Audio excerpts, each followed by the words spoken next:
जब मैं गुस्ल करके बाहर जाता हूँ तो मैं सोचता हूँ कि मैंने अपनी नाफ धोई है या नहीं। खास तौर पर नमाज के दौरान मेरे जहन में बुरे ख्यालात आते हैं। मुझे क्या करना चाहिए, क्योंकि इससे निपटना आसान नहीं होता। ये ऐसी सूरत हाल है जो आपकी जिंदगी को मुश्किल बना देती है और आपको दीन से दूर ले जाती है। ये आपकी जिंदगी की मुश्किल तरीन सूरत हाल में से एक हो सकती है जिसका आप तजर्बा नहीं करना चाहते। मुझे यकीन है कि हमारे बहुत से भाई और बहनें इस किस्म की चीजों का सामना कर चुके हैं। ऐसे लोगों के लिए कुछ हिदायत हैं जिनको जानकर आप पूरे एतमाद से कहेंगे कि भाई इन मसलों से तो हम कब का छुटकारा पा चुके हैं।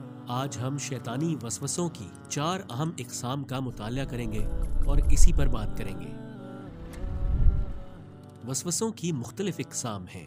हो सकता है आपको अभी वसवसे आते हों या फिर मुस्तकबिल में इसका सामना करना पड़े। इससे पहले कि ये आपकी जिंदगी बर्बाद करें, हमें इनसे निपटने का तरीका सीख लेना चाहिए। वसवसा की पहली किस्म वो है जो इबादत के दौरान आता है। मसलन वुजू करते वक्त, क्या मैंने अपना बाजू धो लिया, देखूं कहीं सूखा तो नहीं रह गया। जैसे आप गुस्ल करके बाहर जाते हैं तो इस तरह के 20 सवालात आते हैं। क्या मैंने अपनी नाफ को धोया या नहीं, क्या मैंने सही तरीके से गुस्ल किया या नहीं, बस बहुत हो गया। ये वो पहली किस्म है, वो वसवसा जो इबादत में आपको परेशान करता है। नमाज के दौरान आप सोचते हैं मैं तीसरी रकत में हूँ या चौथी, फिर आप हिचकिचाते हैं। बिल्कुल इसी तरह जब मुझे पहली मर्तबा इसका तजर्बा हुआ तो मैं घबरा गया कि अब मैं क्या करूं। जब मैंने सुना कि लाखों लोग इसका शिकार हैं तो मेरी कुछ हिम्मत बंधी। हजारों उलमा ने इनके हल लिखे हैं, तो भाई ऐसे मायूस मत हो। दूसरी किस्म OCD है, ऑब्सेसिव कंपल्सिव डिसऑर्डर, जिसे शक की बीमारी भी कहते हैं। इसके कुछ बेसिक लेवल्स जिन्हें हम OCD समझते ही नहीं, जैसा कि मैंने इस्त्री बंद की या नहीं, मैंने दरवाज़ा बंद किया या नहीं, और जाहिर है कि सब बढ़ता चला जाता है। हम इस पर बात करेंगे।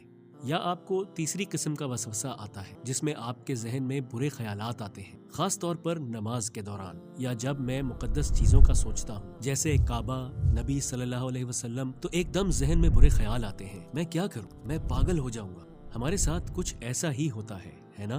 और फिर वसवसे की चौथी किस्म है ईमान और अल्लाह ताला के बारे में सैकड़ों सवालात सूझते हैं जो शक डालते हैं।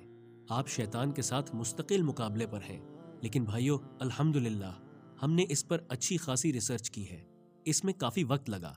हमने इस मौजू पे इस्लामी हक़ाइक़ की रिसर्च की, हमने स्कॉलर्स और नफ्सियाती माहिरीन से मशवरा किया और मैं इसी हासिल करदा मालूमात का खुलासा बयान करूँगा। मुझे इस पर यकीन है, मुझे खुद पर भरोसा नहीं, लेकिन कुरान की सच्चाई पर है। मुझे ठीक से याद नहीं, शायद 4-5 साल पहले हमारे एक फॉलोअर ने, जिसे OCD थी, वसवसा के बारे में हमारी एक पुरानी वीडियो देखी। वो 10 सालों से इसका शिकार था और पागल होने वाला था, लेकिन सिर्फ एक वीडियो की कुछ हिदायत पर अमल करने से वो बेहतर हो गया। आप सोचेंगे क्या यह सब इतना आसान है? एक किले के मजबूत दरवाजे को तोड़ना बहुत मुश्किल है, लेकिन अगर आपके पास चाबियां हों तो फिर। मैं इस्लामिक स्कॉलर्स और साइकाट्रिस्ट की अमूमी राय को सामने लाता हूं, जो इनकी कई बरसों की रिसर्च का रिजल्ट है। हम इस मसले को हल क्यों नहीं कर पाते? एक दिन कोई आया, उसे नमाज में वसवसे आते थे, उसे नमाज पढ़ते वक्त बुरे ख्याल आते थे। मैं क्या करने वाला हूँ, क्या मेरी नमाज कबूल हुई? वो इस सब को रोक नहीं पाता था। कुछ अरसे बाद हमने उससे पूछा कि भाई क्या हाल है, आपका वसवसे वाला मसला हल हो गया? उसने कहा, भाई मुझे एक हल मिला, वो ये कि मैंने नमाज छोड़ दी, तो अब कोई वसवसा नहीं आता। जाहिर है ये मुनासिब हल नहीं है, क्योंकि वसवसे से शैतान का मकसद यही था कि आप नमाज छोड़ दें। चलें वसवसे की पहली किस्म पर बात करते हैं, वो जो इबादत में आता है, नमाज या वजू में। मसलन क्या मैंने सूरह फातिहा या दूसरी सूरतें पढ़ी? ये शैतान की मशहूर चालें हैं, इस पर गौर करें। ये हर किसी का मसला है। क्या मैं तीसरी रकत में हूँ या चौथी? हर एक के साथ होता है ना? क्या ये इस बात का सबूत नहीं कि हमारे खिलाफ चालें चलने वाला एक ही दुश्मन शैतान है? होश में आओ दोस्तों, होश में आओ। ये शैतान की वजह से है जो मुसलसल हमारे साथ गड़बड़ कर रहा है।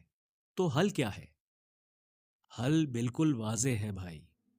सबसे पहले तो आप यूं समझें कि ये सब आपको शैतान कह रहा है। दूसरा ये कि आपको फिक़ह के बारे में जानना चाहिए। फिक़ह के बारे में जानने से ये वसवसे ख़त्म हो जाएंगे।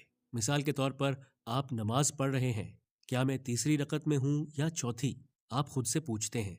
तो अब मैं फ़िक़ह के माहिरीन की राय पेश करता हूँ। ये मेरी ज़ाती राय नहीं है,